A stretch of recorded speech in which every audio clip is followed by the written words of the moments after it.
बहुत सामान्य शिक्षक हूँ। मैंने फिजिक्स इसलिए नहीं पढ़ी कि मेरे को फिजिक्स बहुत पसंद थी। मुझे सब चीज़ें पसंद थी, जो पढ़ा दो वही पढ़ लेंगे। तो लोगों ने फिजिक्स पढ़ा दी तो मैंने फिजिक्स पढ़ ली। लेकिन पढ़ने के बाद समझ आया कि अच्छी चीज़ थी। अच्छी चीज़ थी।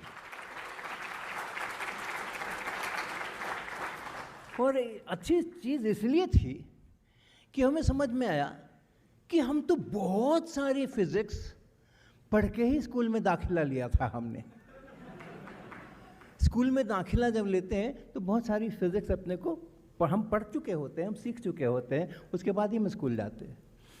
आप बताओ, ये रिसर्च स्कॉलर्स में देख रहा हूँ यहाँ लिखा हुआ है, मैं समझता हूँ कि इधर इसके साइड में बहुत सारे रिसर्च स्कॉलर्स होंगे।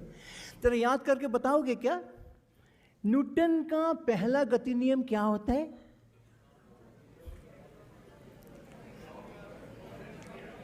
एन ऑब्जेक्ट की, अच्छा चलो, अगर कोई वस्तु, हिंदी की कॉन्फ्रेंस है ना, अगर कोई वस्तु कहीं स्थिर पड़ी हो तो वो स्थिर ही पड़ी रहेगी जब तक कि उस पर एक्सटर्नल फोर्स न लगाया जाए। अब आप बताओ, न्यूटन का पहला गति नियम आपने कब सीखा? क्लास 9th में सीखा। क्लास 9th में सीखा। अब याद करो, जब आप क्लास 7 में थे, क्लास 6 में थे, तो अगले दिन स्कूल जाने के लिए अपना स्कूल बैग लगाते थे क्या? बैग के अंदर रूटीन के अनुसार वो रखते थे ना, नोटबुक और किताबें वगैरह रख करके, बैग लगा करके, दूसरे दिन सवेरे सवेरे बस आने वाली है स्कूल ले जाने के लिए, तो रात में ही बस्ता लगा लेना है अपने को, करते थे ना।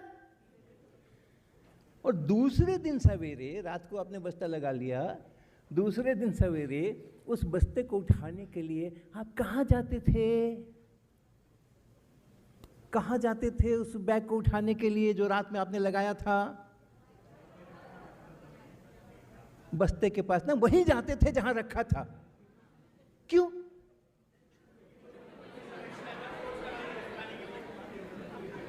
दूसरे कमरे में क्यों नहीं, किचन में क्यों नहीं, बाथरूम में क्यों नहीं, छत पे क्यों नहीं, वहीं क्यों? क्योंकि आपको पता था बैग अगर स्थिर अवस्था में रखा गया है तो वो स्थिर अवस्था में ही रहेगा।